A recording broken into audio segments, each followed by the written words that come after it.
अल्लाह अल्लाह क्या मुबारक नाम है। अल्लाह अल्लाह आशिकों का काम है। একদিন হযরত মূসা আলাইহিস সালাতু ওয়াস সালাম মূসা কালিমুল্লাহ আল্লাহকে জিজ্ঞেস করলেন, ও আমার মালিক আল্লাহ, আপনি আমাকে বলে দিন আমার উম্মতের মধ্যে কে সবচেয়ে বেশি গুনাহগার। আল্লাহ পাক রব্বুল আলামিন মূসা আলাইহিস সালামকে ডাক দিয়ে বলেন, এই জামানার নবী মূসা, হে আমার বান্দা মূসা, এই রাস্তা দিয়ে এখন যে ব্যক্তি সর্বপ্রথম অতিক্রম করবেন ওই ব্যক্তি হচ্ছে সবচেয়ে বেশি গুনাহগার। মূসা আলাইহিস সালাম কিছুক্ষণ একটি রাস্তার মধ্যে দাঁড়িয়েছিলেন। দাঁড়িয়ে থাকার পরবর্তীতে মূসা আলাইহিস সালাতু ওয়াস সালাম দেখলেন একজন ব্যক্তি ছোট্ট একটি বাচ্চাকে নিয়ে হাঁটতে হাঁটতে যাচ্ছে জঙ্গলের দিকে। মূসা আলাইহিস সালাতু ওয়াস সালাম ভাবলেন যে এই ব্যক্তি সেই ব্যক্তি হবে যে উম্মতের মধ্যে সবচেয়ে বেশি গুনাহগার। মূসা আলাইহিস সালাতু ওয়াস সালাম আল্লাহ পাককে ডাক দিয়া বলেন, ও আমার মালিক, এই ব্যক্তি কি সেই গুনাহগার ব্যক্তি? আল্লাহ পাক রব্বুল আলামিন বলেন, হ্যাঁ মূসা, এই ব্যক্তিও হচ্ছে সেই ব্যক্তি যার সবচেয়ে বেশি গুনাহ। এখন মূসা আলাইহিস সালাতু ওয়াস সালাম আল্লাহ পাককে দ্বিতীয়বার জিজ্ঞেস করলেন, ও আমার মালিক, আপনি এখন বলে দিন আমার উম্মতের মধ্যে সবচেয়ে বেশি উত্তম কোন ব্যক্তি? আল্লাহ পাক রব্বুল আলামিন মূসা আলাইহিস সালামকে আবার বললেন, ও আমার মূসা, আপনি এখন এই রাস্তার মধ্যে দাঁড়িয়ে থাকেন। যে ব্যক্তি সূর্য ডুবার আগে এই রাস্তা দিয়ে যাবে ওই ব্যক্তি হচ্ছে সবচেয়ে বেশি উত্তম উত্তম চরিত্রের। মূসা আলাইহিস সালাতু ওয়াস সালাম ওই রাস্তায় দাঁড়িয়ে থাকতে লাগলেন আর অপেক্ষা করতে লাগলেন এই রাস্তা দিয়ে কে সর্বপ্রথম যাবে।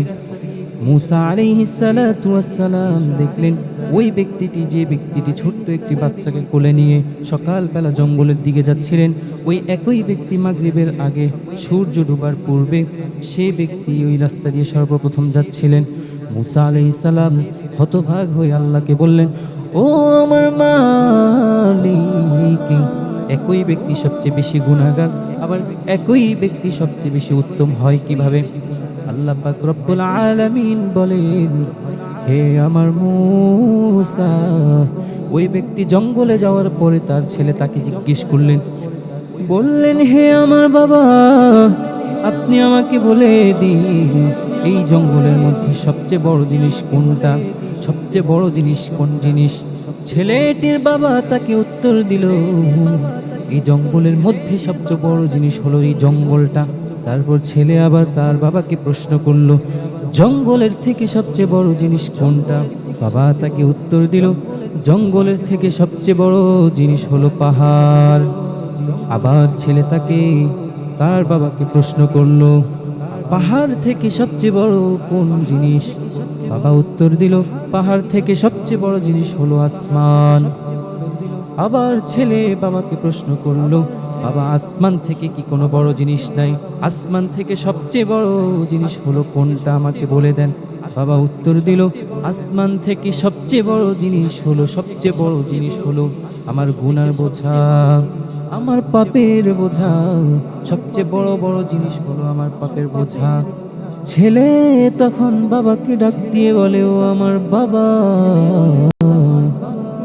আপনার পাপের বোঝা থেকে সবচেয়ে বড় জিনিস কোনটা, আমাকে বলে দেন।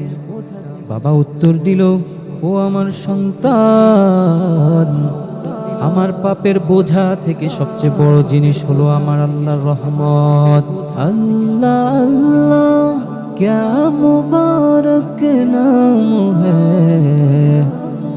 अल्लाह अल्लाह आशिकों का काम है।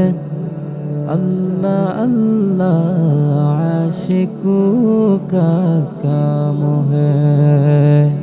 আল্লাহ পাক রব্বুল আলামিন আল্লাহ পাক রব্বুল ইজ্জতের কাছে এই কথাটা এত পছন্দনীয় হয়েছে, এত পছন্দনীয় হয়েছে যে আল্লাহ পাক রব্বুল আলামিন উম্মতের মধ্যে সবচেয়ে বেশি উত্তম ব্যক্তি তাকে বানিয়ে দিয়েছেন।